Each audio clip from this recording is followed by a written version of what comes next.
کمزوری تھی. قبیلہ زبید کا ایک شخص مکے آیا، زبیدی. ایک مکے میں منڈی لگتی تھی، اس کا نام تھا حضورہ. یہ جو حضورہ منڈی تھی، اس منڈی پر ابو جہل کا قبضہ تھا. آج کل تو نہیں قبضہ ہوتا منڈیوں پر کسی کا. حضورہ نامی منڈی پہ نا ابو جہل کا قبضہ تھا. اونٹ بڑے خوبصورت تھے، شاندار تھے. اس نے کہا میں نے بولی دینی. ابو جہل نے اعلان کیا خبردار کوئی بولی نہ دے. بڑی دور تھا قبیلہ زبید، وہ آدمی واپس لے جا نہیں سکتا تھا، مجبور ہو گیا. ابو جہل کہنے لگا چوتھا حصہ قیمت دوں گا اور اونٹ تمہیں دے کے جانے پڑیں گے، یعنی اگر لاکھ کے ہیں تو 25,000 کے دو. بندہ بڑا پریشان ہوا، چودھریوں سے بات کی تو کہنے لگے بدماش بڑا ہے، ہم شریف لوگ ہیں. شریف اور بزدل میں، بزدلی کو شرافت کا نام نہ دو، پکی بات کر رہا ہوں. شریف اور بزدل میں شریف ضرور بنو پر بزدل نہ بنو. جی ہم جی شریف لوگ ہیں جی، وہ کیا مطلب. کوئی پاس نہ آیا. وہ بیچارہ نہ کونے میں بیٹھ کے رونے لگ گیا.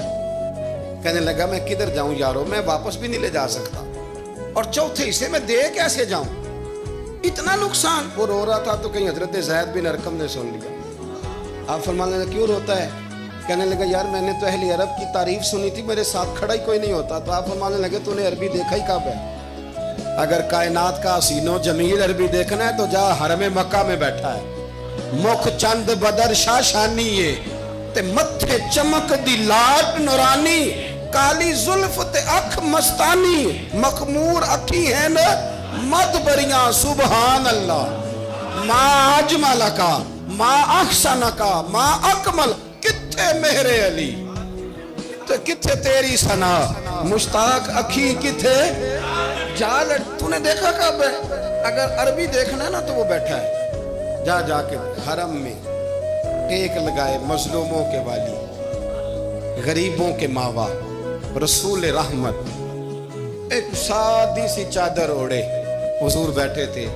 وہ زبیدی کہتا میں آیا، نبی کریم کو بات سنائی. حضور فرمانے لگے این الجمل کا، او کدھر ہے تیرے اونٹ؟ عرض کی حضور وہ وہاں ہیں. فرمایا چل نہ.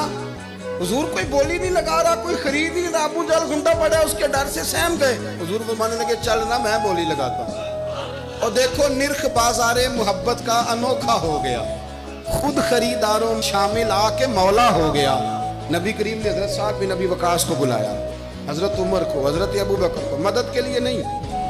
حضور فرمانے لگے میری جیب میں پیسے تھوڑے ہیں، ظاہری طور پہ تھوڑے ہیں، ورنہ تو کائنات کے خزانوں کی کنجیاں حضور کے پاس. تھوڑے تھوڑے پیسے دو بھی بولی دینی ہے. سب سے پیسے لیے میں چلو بولی لگانے چلے. حضور آئے، اللہ اکبر، یہ میرے رسول کا طریقہ ہے.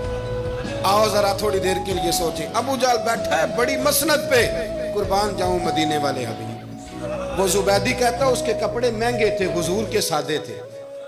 اس نے بڑی پگڑی باندھی تھی، حضور کی سادی تھی. کہتے ہیں وہ آنکھیں اٹھا کے بات کرتا، مدینے والے نبی آنکھیں جھکا کے بات کرتے. وہ بولتا جاتا، حضور تھوڑے تھوڑے سادے سادے ٹھہر ٹھہر کے جملے بولتے. کہتے ہیں نبی کریم علیہ السلام اس کے ساتھ آ کے حضور بیٹھ گئے اور فرماتے ہیں میرے رسول کریم نے اپنا جبہ سیدھا کیا، پگڑی کو حضور نے سیدھا کیا اور فرمایا چل لگا بھائی بولی. ایک اس نے لفظ بولے، پھر حضرت ابو بکر نے بولی دی، پھر حضرت عمر نے دی، پھر سعد بن ابی وقاص نے دی، پھر زید بن ارقم نے دی، پھر رسول کریم نے دی. وہ کہتا ہے جتنے میں بیچنا چاہتا تھا نبی پاک نے ڈبل میں میرے اونٹ خریدے، ڈبل میں اونٹ خریدے میرے رسول. سلام اس پر کہ جس نے دشمنوں کو بھی قبائیں دی، سلام اس پر کہ جس نے گالیاں سن کر دعائیں دی. اور میرے اعلیٰ حضرت کہنے لگے جاؤ جا کے اعلان کر دو، غم زدوں کو رضا مجدہ دیجئے کہ ہے بے کسوں کا سہارا ہمارا، بے کسوں کا سہارا. جاؤ غم زدوں کو رضا مجدہ دیجئے کہ ہے بے کسوں کا سہارا. رسول کریم صلی اللہ علیہ وسلم نے نا خریدا مال، اور حضور سید عالم وہاں سے نکلے. اور نکلتے وقت حضور فرمانے لگے ابو جہل تیری آج شکایت آئی ہے، آج کے بعد نہ آئے. مکہ سارا اس کے ساتھ ہے، حضور کی مخالفت ہو رہی ہے. 40 لوگ ہیں صرف کلمہ پڑھتے، اور دین کا کام دار ارقم میں قید ہو کے کرنا پڑتا ہے. لیکن جب ظالم کے خلاف نکلے ہیں تو پھر دار ارقم میں بند ہو کے نہیں، پھر میدان میں نکلے اور فرمایا آج کے بعد تیری شکایت نہ آئے. کہنے لگا جی بالکل نہیں آئے گی. میں آپ کو موقع نہیں دوں گا. حضور چلے گئے تو پیچھے سارے کافر اس کے گرد اکٹھے ہو گئے, کہنے لگے ہم پہ تو بڑا روب ڈالتا ہے, اب تجھے کیا ہوا, پانی پانی ہو گیا, تم کیا کون سا سانپ سونگ گیا, بولا ہی نہیں. کہنے لگا مجھے لات و منات کی قسم, جب مصطفیٰ کریم میرے پاس آئے تو ان کے ساتھ ایسی ایسی طاقتیں تھیں, نیزے تھے, برچیاں تھیں, بھالے تھے, مجھے لگتا تھا میں نے سی کی تو میرے ٹکڑے ٹکڑے کر دیں. کہنے لگے جا پاگل ہو گیا, ان کے پاس تو چھڑی بھی کوئی نہیں تھی, وہ تو خالی ہاتھ ہیں, بکواس کرتا ہے, کچھ بھی نہیں تھا. کہنے لگا مانو نہ مانو, ان کے پاس بڑا کچھ تھا. اور اگلی بات جو اس نے کی وہ تاریخ میں محفوظ ہے, وہ تاریخ میں محفوظ ہے, وہ تاریخ میں محفوظ ہے, وہ تاریخ کا حصہ ہے. ابو جہل کہنے لگا اٹھتے ہی کہ مجھے لگتا ہے جب تک محمد ابن عبداللہ موجود ہیں یہ ہمیں ظلم نہیں کرنے دیں گے, یہ ہمیں کوئی زیادتی کرنے, تاریخ میں محفوظ ہے جملہ ابو جہل کا. کہنے لگا جب تک یہ موجود ہے ہمیں کوئی زیادتی کرنے. حضرت فرمایا کرتے تھے زندہ نبی کے ماننے والوں زندہ بن کے زندگی گزارو. زندگی زندہ دلی کا نام ہے, مردہ دل کیا خاک جیا کرتے. جو قومیں سر اٹھا کے جیتی ہیں وہ زندہ ہوتی ہیں.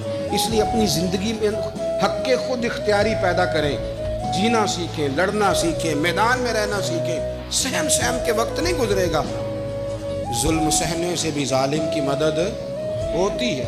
لہذا حق لینا سیکھیں, حق پر کھڑے ہونا سیکھیں, اپنے مزاج میں یہ باتیں پیدا کریں. مجھے خاتون نے پوچھا, میرا بھائی کہتا ہے حصہ لے لے پھر میرے مرے کا منہ نہ دیکھنا. میں کہ پتر تو حصہ لائے نہ منہ ویکھی ہوتا, کوئی ضرورت نہیں, منہ ایسے ظالم کا منہ ویسے بھی نہیں دیکھنا چاہیے جو بہنوں کا حصہ کھا جائے. میں نے کہا تو منہ دیکھنے کی کوئی ضرورت, یہ کوئی بلیک میلنگ ہے. ابا کہتا ہے حصہ لے لو منہ نہ دیکھنا. میں کہا بالکل نہ ویکھی, تو بلکہ آنکھ میں دیکھنا بھی نہیں چاہتی.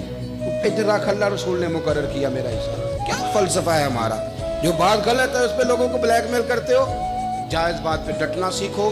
آپ جب ڈٹ جاتے ہیں نا تو پھر اللہ مدد کرتا ہے, پھر اللہ تتنزل علیہم الملائکہ, پھر اللہ فرشتے بھی نازل کرتا ہے. حضور نے فرمایا جو جان کی حفاظت کرتے مر گیا وہ بھی شہید, جو مال کی حفاظت کرتے مر گیا وہ بھی شہید, جو دین کی حفاظت کرتے مر گیا وہ بھی, جو خاندان کی, اپنے گھر کی, اپنے بچوں کی حفاظت کرتے مر گیا وہ بھی. اتنا بڑا درجہ حضور نے بیان کر دیا ہے. تو کبھی بھی زندگی میں ظالم کے سامنے سرنگو نہ ہونا, کچے پلپلے ہونے کا کبھی بھی اظہار نہ کرنا, کھڑے رہنا. جو کھڑا رہتا ہے رب اس کے ساتھ رہتا ہے. اللہ سمجھنے کی توفیق عطا فرمائے.